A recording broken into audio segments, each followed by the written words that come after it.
Boa noite a todos, gravando aqui novamente, parte 3 da aula do dia 9/4/2021. Estamos trabalhando o texto 6, especificamente agora a gente vai entrar no slide número 13 ou 14. Vou dar uma olhada aqui, compartilhando a tela. Todos aí muito bem-vindos. Vamos lá.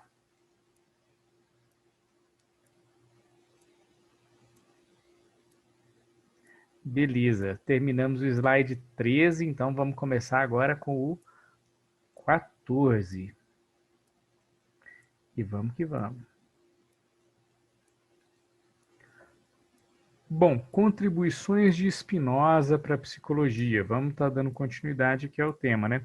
Nessa parte aqui, eu separei uma leitura coletiva com o texto também. Então, assim, aí eu queria ver com vocês preferem que eu projete o texto ou vocês preferem que eu só faça a leitura aqui e retorne? Porque acho que vale a pena ler essa página, tá? Mas, basicamente, as três contribuições importantes do Spinoza para a psicologia são a junção indissociável entre corpo e mente e a relação entre poder do corpo de ser afetado por sua potenciação. B, junção indissociável entre a ideia e emoção. E C, junção indissociável entre afeto e ética. Essas três ideias são ideias do Spinoza, que a autora, né, a Baden-Savaia, ela coloca como importantíssimas aí para a psicologia. E aí a gente vai na segunda parte aí desse slide. Vocês preferem que eu faça uma projeção do texto aqui na tela? Ou vocês acham que é viável a gente fazer... Eu volto aqui na tela e faço essa leitura e a gente vai discutindo aqui sem precisar de projetar o texto. Eu prefiro que projete, porque eu não consigo abrir ele aqui no meu computador, eu estou assistindo algo aqui no celular. Perfeito. Então eu vou fazer Mas o vê o que seguinte. vai achar, né, para mim. Tá. Eu vou fazer o seguinte, eu vou fechando então essa apresentação e vou projetar, que aí a gente se organiza no outro. Ué, não estou conseguindo fechar ela aqui. Não está aparecendo a opção de não compartilhar.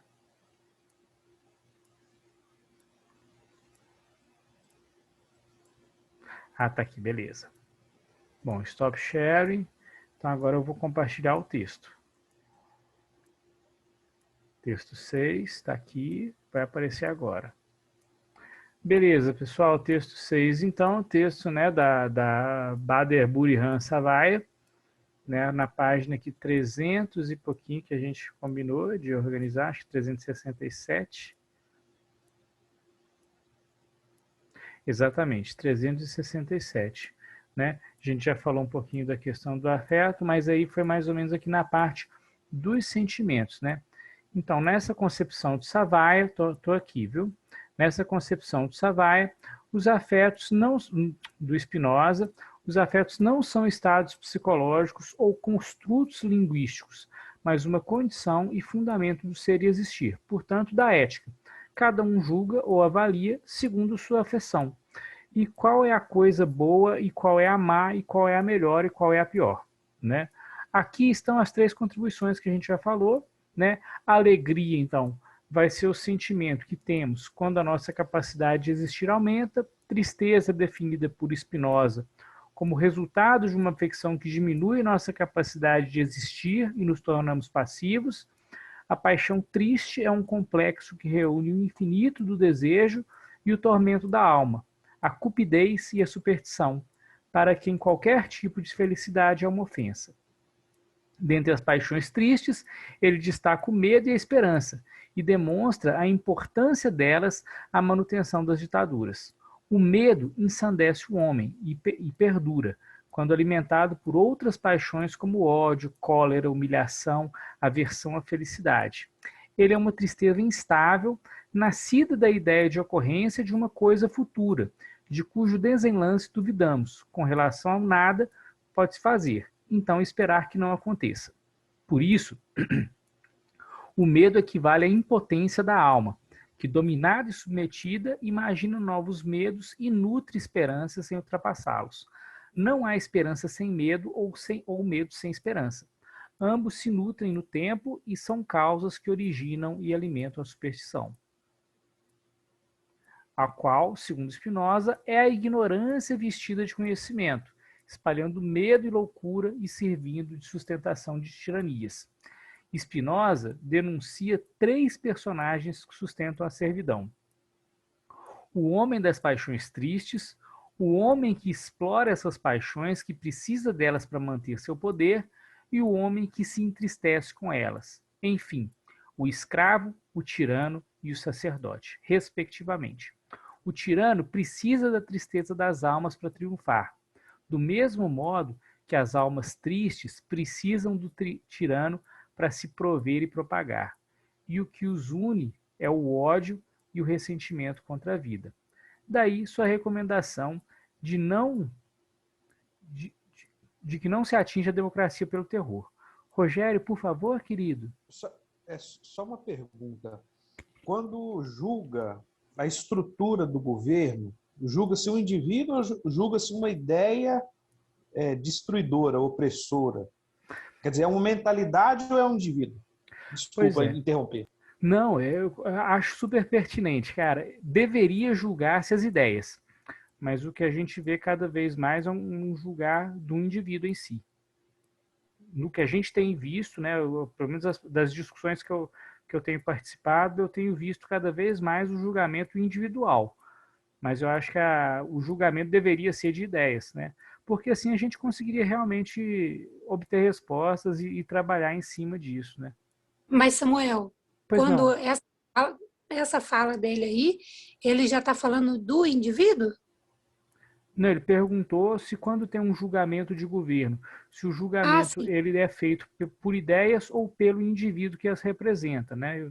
Pelo menos eu entendi dessa forma. Eu acredito que... Isso mesmo, professor. Aí o indivíduo incorpora uma ideia existente, mas pode fundar também uma outra ideia opressora, podemos assim dizer, né? Sim, o indivíduo porque quando a gente personifica, né, uma ideia ou um conjunto de ideias em um indivíduo, né, a gente está julgando a pessoa, né? E aí é complicado. Do mesmo jeito que esse poder também não pode pertencer à pessoa, mas pertencer a uma ideia, né, a um conjunto, né? Pelo menos a democracia, eu acho que ela está muito pautada nisso. Então a gente deixa de discutir ideias para discutir sobre o sujeito, né? Por mais que o sujeito possa ser desinteressante ou interessante, o julgamento ou a questão ali envolvida para a população como um todo são as ideias e a articulação delas. Então, quando a gente deixa de julgar essas ideias para pensar no indivíduo, acho que a gente necessariamente já sai perdendo. Não, correto, compreendi. Então. Achei mega pertinente, viu, cara? E mega atual, né? Essa colocação que você colocou. A colocação que colocou foi feio demais, né? Colocação que você disse, pô, pelo amor de Deus, gravando assim, uma dessa é triste, né, amigo? Não, tranquilo, mas bacana. Obrigado Ou a pela sua explicação. colocação. Oi? Não, valeu pela explicação. Não, valeu, irmão. Não, desculpa. Teve um eco aqui também, eu acho que alguém abriu junto para falar alguma questão que eu não consegui ouvir. Eu nem identifiquei quem foi. Sei que foi voz de homem aí, foi uma voz grossa. Quem que foi? Me fala aí. Acho que foi o Rodolfo ou o Edson aí que deve ter falado aí. Ou o Júlio. Daqui a pouco a Lila fala, não, fui eu. Eu tô brincando. Falei Lila porque eu vi ela aqui. Não, eu falei, mas quando eu falei, acho que Mas a voz grossa não era sua, não, é? acho que não. Olha, hein? Acho que a minha voz é fina até demais. Não, brincadeira. Tô tirando onda contigo. Porque foi uma voz grossa. Eu acho que falou junto, aí eu não escutei direito. Bom, mas tá aí. Qualquer coisa, abre o áudio aí. Vamos lá. Vamos colocando. Bom, E aí o Spinoza ele vai colocar aqui para a gente, né? O corpo político nasce do medo, da impotência, e vai exprimir essas condições nas instituições. É preciso, então, fortalecer as emoções alegres, que são correlatas ao conhecimento e à potência de existir e expandir, por necessidade da própria natureza. né? Eu vejo que isso tem uma associação, por exemplo, com a tendência atualizante rogeriana, né? Mas é uma visão pessoal também. Dir-se livre o que existe exclusivamente pela necessidade da natureza, e por si só é determinado o agir. E dir-se-á necessário, ou mais propriamente coagido, o que é determinado por outra coisa a existir e a operar de certa e determinada maneira ratione. Mas não nos precipitemos em julgar Spinoza, um otimista ingênuo, dizer que a alma é a ideia das afeições do corpo e que não significa que a alma tem sempre imediatamente um conhecimento verdadeiro, que nossos desejos sempre nos levam a promover encontros que compõem nossa potência e que nossas emoções alegres sempre potencializam a autonomia. Quem dera, né, se fosse assim, né? Se fosse assim, o mundo ia ser maravilhoso, né? Uma lente rosa no mundo seria uma coisa linda, mas não é. Nossa alma tem ideias imaginativas, isso é, baseadas em imagens que nascem das afeições instantâneas, voláteis, dispersas, imediatistas, memoriosas e, portanto, ilusórias, né, as quais constituem o primeiro nível do conhecimento. Por exemplo, quando olhamos o sol, imaginamos que ele está perto de nós. Quando agimos por recompensa, sentindo como ato livre. E quando colocamos a própria felicidade na dependência das atenções recebidas da pessoa amada. Todas essas questões são questões complicadas, né? E eu até falo mais, né? Tem outros exemplos aí que são bem interessantes. Quantas vezes a gente acredita em algo, né? A gente tem uma ideia de determinada questão, mas que ela está muito mais baseada num ideal que a gente acredita que vai alcançar do que realmente é aquilo, né? Por exemplo, até num relacionamento afetivo. De repente, aquele relacionamento ele teve algo muito bacana, e já há um tempo ele não tem mais essa questão e a gente ainda se ilude no sentido que ele continua aquela mesma maravilha que nunca deixou de ser. E muitas vezes deixou, ele se modificou, né? E isso é complicado, né? Por um lado também, né? Então, quando ficamos presos a um... Professor, cuidado com esse assunto, porque nessa sala aqui tem um pessoal do coração partido, vai começar a chororô aí, viu? Eita, então vai pôr o sertanejo, né? Sexta-feira, abrir a garrafa, como é que Pois é, é? em vez de assistir a aula, vai começar o povo a sofrer aí. Vai cestar com S de saudade, vai ligar para a Ambev, pedir para Vai virar uma bagunça, professor, não dobrar mexe a com isso não. produção. Não, não pode, né? Pelo menos, Brincadeira, viu? Só para descontrair aqui um não é? pouquinho. Pelo menos até fechar. Depois que fechar, aí o suco lá de cevada tá liberado, né? Mas tá certo, tá certo. Bom, então quando a gente fica preso a esse primeiro nível, né, até as ideias imaginativas, estamos dominados por uma paixão, né? Uma paixão que não necessariamente ela tem uma racionalização em cima dela, né? A paixão, acho que uma característica dela é justamente não ser tão racionalizável, né? Então, esse afeto característico de um modo de existir sustentado por relações, aí no caso, maus encontros, servis, características de desmesura e poder, né? Então, assim, quando o Spinoza ele faz essas colocações sobre, né, a alegria, a tristeza, a paixão, depois ele fala também aí sobre a ilusão. Eu não vou entrar em todos aqui, porque não tem necessidade. Eu acho que a ideia foi expor isso, como que ele desenvolve essa questão das emoções a partir aí da teoria dele, e como é que isso está muito bem costurado, muito bem embasado, né, na ideia do indivíduo, né, e nas colocações que ele tem. Beleza? Bom, vou voltar para o slide então. Ou tem alguma questão no texto que vocês acham que é importante a gente aproveitar que ele está aberto e já falar dela?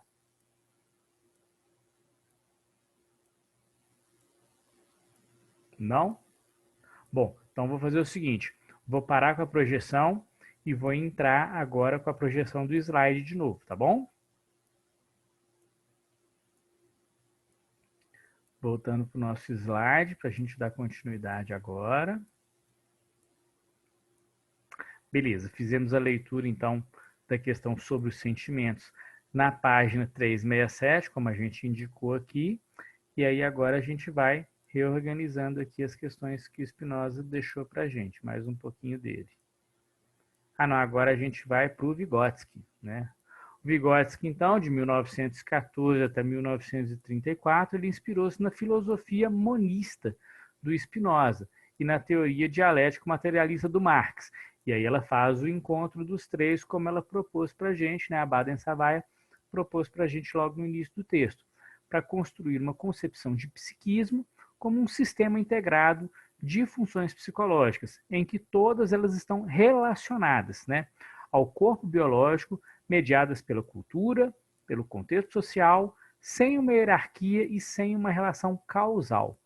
Defende que é só sobre essa união, sobre os nexos que promovem o seu caráter mediático da psicologia deve se debruçar, pois é essa unidade que qualifica a nossa condição humana. Quando nós achamos, em presença das individualidades humanas que revelam o grau máximo de perfeição ética e a mais maravilhosa vida espiritual, encontramos-nos diante de um sistema do qual o todo se mantém relação com a unidade. Ou seja, tudo isso vai estar fluindo, tudo isso vai estar se desenvolvendo em um conjunto, né? Em uma mediação, por isso mediático, né? De mediação aqui que a gente vai estar vendo com esses mais diversos sistemas. Bem, a emoção então aí para o Vygotsky, né? O Vygotsky ele vai considerar que o papel da emoção no sistema psicológico ele vai ser tão importante ao ponto de afirmar que a separação do lado intelectual da nossa consciência do lado afetivo, né, volitivo, vai constituir um dos defeitos básicos mais graves da psicologia tradicional. Vygotsky ele não aceita essa separação, né, do afeto no intelecto. Ele vê que o afeto está diretamente ligado com a construção do intelecto ali também, tal qual o Vallon também é um teórico que não aparece aqui no texto, mas o Vallon é um teórico que ele vai falar o tempo inteiro sobre a importância do afeto na construção da aprendizagem. Acho que a gente já chegou a falar um pouquinho do Vallon também em sala, apesar de não ser um assunto da psicologia social, né? É um construtivista também, mas eu acho que a gente já chegou a falar um pouquinho do Vallon, né? Edson também, nosso pedagogo de plantão aí, querido, com certeza já tem uma história bacana aí com o Vallon, né? Oh. O Vygotsky fala muito deles na pedagogia, né? Não, tem um livro, são cara. interacionistas, né? Tem um livro que é maravilhoso, que é o do Yves de Lataille, chama Piaget, Vygotsky e Vallon. Cara, puta livro maravilhoso que assim dá uma ideia muito bacana dos três, né, e dessa questão, e principalmente do afeto, né, no Vallon. Eles dialogam muito, mas assim, no Vallon eu acho que é muito mais claro até do que no Vygotsky, né? Mas aí é figurinha, né? É outra história, né, amigo? Mas que é bom né? Dentro das fases, né, que vai o ser humano vivendo. Muito legal. Eles trazem essas ideias. Pedagogia é um curso maravilhoso, cara. É um curso muito interessante. Eu tenho uma queda também pela pedagogia. Confesso que eu adoro, acho muito legal.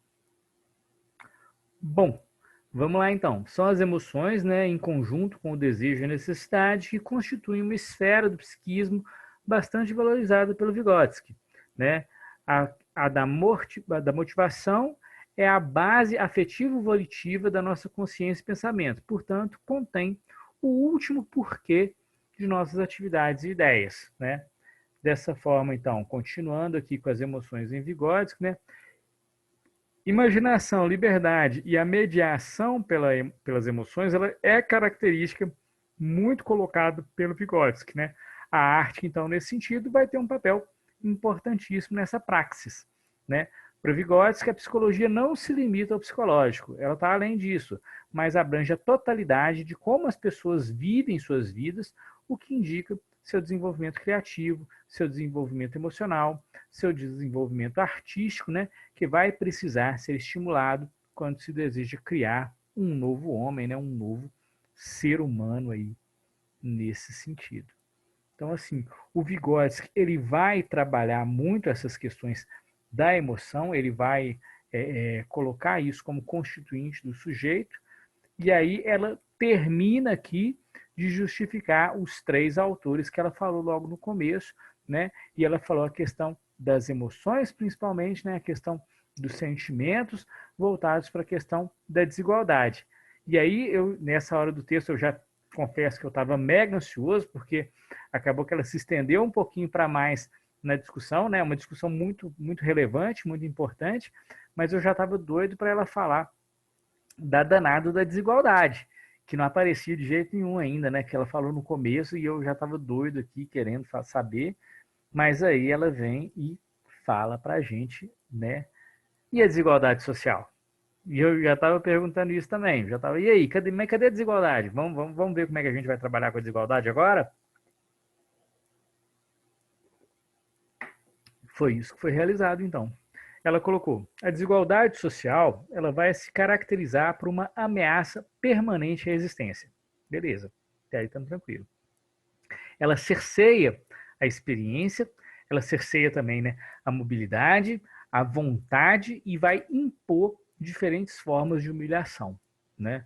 Essa depauperação permanente vai produzir o sofrimento, né, para as pessoas, vai produzir uma tristeza que vai se cristalizar num estado aí de paixão crônico da vida cotidiana, que se reproduz no corpo memorioso de geração em geração.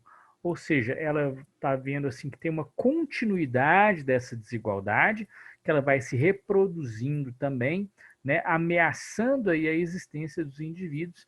Por quê? Por ela cercear esse indivíduo nas mais diversas questões relativas à constituinte do sujeito, né, que é a experiência, mobilidade e vontade, né? Então, o indivíduo ele fica um indivíduo, se a gente for usar uma linguagem freudiana, né, um indivíduo castrado nesse sentido, totalmente castrado, né, sem possibilidades aí.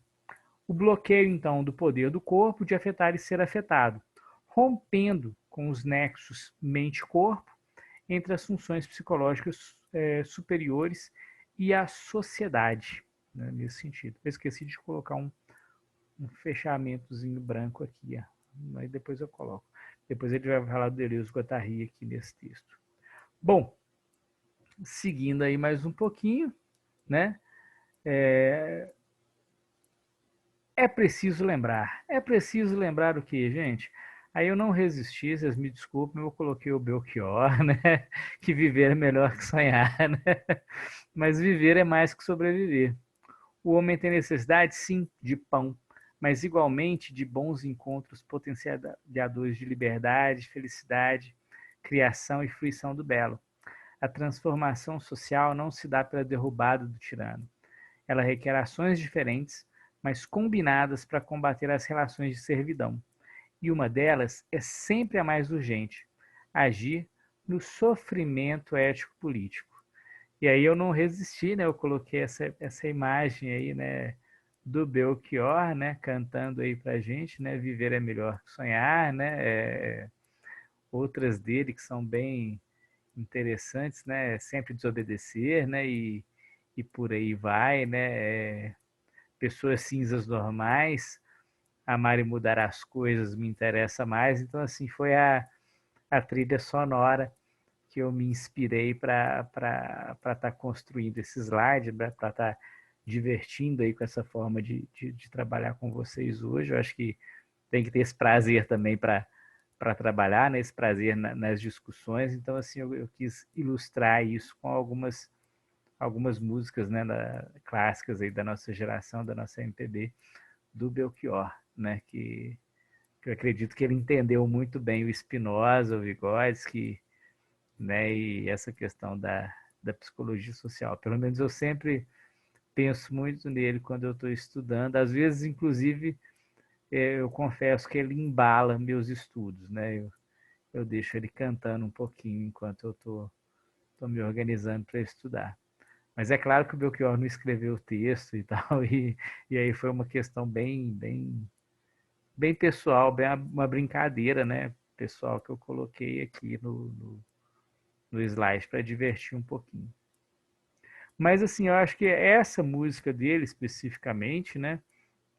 Muitos de vocês devem conhecer ela na voz da Elis Regina, né? Também, que quando ela fala, né, mais a música do Belchior, e ela ilustra muito bem isso, que viver é mais do que sobreviver, né? Aí tem gente que ainda brinca, né? Vai colocar o Titãs também, né? A gente não quer só comida, a gente quer comida, diversão e arte, né? O bom e velho rock nacional sempre preocupado com essas questões, né? Da necessidade, né? Do encontro, não só do pão, mas do circo, né? Da diversão, da arte, né? Da liberdade, da felicidade, da fruição do belo. Então, isso tudo é muito questionado aqui durante esse texto da Baden Savaia, né? E acho que ela conseguiu colocar isso de uma maneira muito interessante ao longo aí do texto como um todo, né? Ela fala de como que não é só o atender necessidades básicas, mas a construção de sujeitos, né? E essa construção de sujeitos ela está marcada por algo além, né? Do alimento ou algo além da vestimenta, algo além da moradia.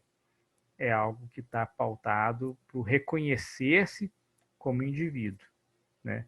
Sujeito de direitos, sujeito de desejos, sujeito de deveres também, por que não, né? Mas sujeito, acima de tudo, sujeito, não objeto. Bom, já partindo então para as considerações finais agora, né? Já pensando na finalização aqui do nosso texto, né? Ambas, né, promovem um giro ontológico, né? As teorias, né, que ela coloca tanto essas duas afirmações, ela coloca ambas promovem um giro ontológico que altera fundamentalmente duas ideias dominantes de que legitimam a criação de sujeito político desprovido de sensibilidade e vontade na sociedade contemporânea, que são: busca da felicidade é um ato de egoísmo, portanto é antagônica à ação política e que é preciso ser consciente para ser livre. Elas quebram essas duas concepções, né? Spinoza e Vygotsky vão defender justamente o contrário. Justamente o contrário, que a busca da felicidade é um ato político, que só se é consciente quando se é livre. Você só consegue atingir a consciência com a liberdade, né? Isso é, a consciência ela vai resultar de uma decisão interior, de uma decisão autônoma desse indivíduo e não de uma obediência a um comando ou pressão externa, né?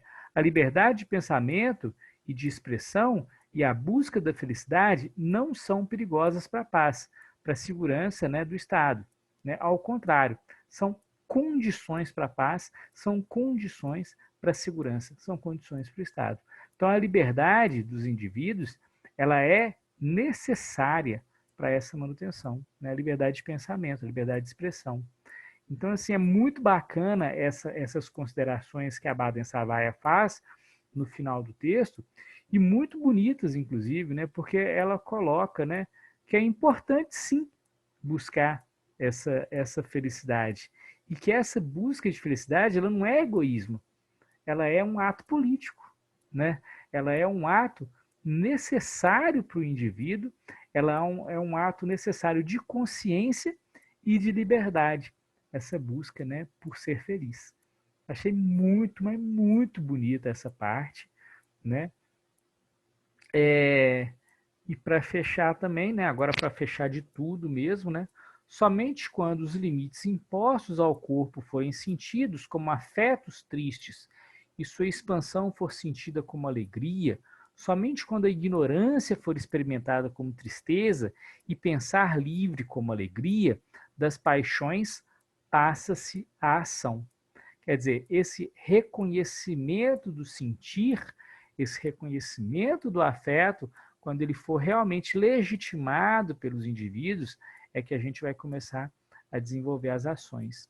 A alegria e criatividade, então, vão ser potencializadoras, né, da força do nosso corpo e da nossa mente, para não capitularmos ante as tragédias que a desigualdade social nos reserva. Ou seja, assim a gente deixa de ser refém de uma desigualdade social, bem como para mantermos aceso nosso desejo de nos organizarmos em 1000 diferentes níveis coletivos para resistir ao mal. Ou seja, a cooperação que será a chave aí para a gente se desenvolver como sociedade, né? Potencializam ainda nossa sensibilidade de nos alegrarmos com a nossa descomodização e nos indignarmos também com a desigualdade social. Ou seja, é um dever, né, nos indignarmos com as desigualdades sociais. É um dever da psicologia lutar a favor dos menos favorecidos, é um dever da psicologia lutar para modificar um sistema de desigualdade social. Bom, basicamente, então... Professor, só uma pergunta. Você citou o Viktor Frankl acho que no primeiro bloco, certo? Sim, sim. Quer dizer, essas considerações finais têm uma pegada humanista também? A psicologia social dialoga um pouco, porque parece que transcende, né, as coisas, né? Daí puxa muito o humanismo, né? Cara, na verdade é o seguinte, como o Spinoza é um filósofo, né, e ele fala muito da questão da existência, eu particularmente eu não consigo desvincular o pensamento. Eu vejo também, assim, não foi algo direto da autora. A autora ela se preocupou mais com uma análise sociológica, mas eu particularmente eu não consigo desvincular também de uma análise existencial. Mas aí eu acho que é uma questão minha, principalmente, por gostar, né, por estar inserido nesse meio. Mas eu acho que não foi a priori. Está transcendendo, né? Sim. Isso está transcendendo o desejo, a realização, então... Eu vi o Viktor Frankl, eu vi o Kierkegaard aqui escrito aqui durante a obra várias vezes, principalmente nas análises do Spinoza. Toda vez que eu ia lendo, assim, eu não podia deixar de pensar. Eu tô vendo que você também está na mesma pegada, né, irmão? Porque a gente gosta, né? A gente gosta do existencialismo, a gente gosta dos autores, então a gente não consegue desvincular. E acho que toda a questão filosófica, ela acaba por ter uma ligação também com a filosofia de existência, né? Acho que por isso que a gente tá nessa pegada aí. Não, positivo. Legal, gostei. Bacana, né? Eu achei esse texto muito bonito, assim, acho que num momento do texto ela se desorganizou um pouco, eu acho que ela usou muito da construção dos autores para só no finalzinho ela retomar a discussão da desigualdade, que eu acho que não era a proposta original dela, mas ao mesmo tempo ela deu conta, né? Você vê que ela voltou e ela falou bacana. Agora, ela gastou um bom período para explicar as teorias, mas também a Baden-Savaia também pirou na batatinha, né? Pegou 3 teóricos densos, mas deu conta de relacionar os 3, né? Não, foi bom. É um texto muito bonito, cara, um texto muito maravilhoso. E as considerações finais estão show de bola, né? A gente fica, sei lá, dá um bem-estar na gente, né? De pensar nisso. Gente, a gente está aí com 4 minutinhos só para cair. Aí eu queria ver com vocês como é que a gente faz. Se a gente já abre agora e já começa a conversar, se tem alguma coisa no PowerPoint que a gente deve voltar ainda, ou se a gente só fecha o compartilhamento e tenta abrir uma roda para a gente conversar um pouco sobre o texto, tenta priorizar uma discussão mais coletiva agora. Professor, já que tem que ter mais um horário, eu sugiro uma discussão, viu? É bem tranquilo, bem legal. Beleza. Eu vou fazer o seguinte, eu vou fechar então o compartilhamento. E aí, como a gente tem 3 minutos, e eu não sei quanto tempo que essa discussão vai durar, eu queria sugerir para vocês a gente fechar agora com 3 e já abrir a outra sala. E a outra sala a gente desenvolve ela enquanto durar a discussão. O que vocês acham? Ótimo. Fica justo assim? Então, beleza. Eu vou fazer o seguinte, eu vou fechar agora, a gente finaliza então a parte 3 com a questão mais expositiva, dialogada, e aí a gente passa para a parte 4 com as questões totalmente dialogadas aqui em relação ao texto. Beleza? Beleza. Então, fechando e abrindo, gente. Até daqui a pouquinho.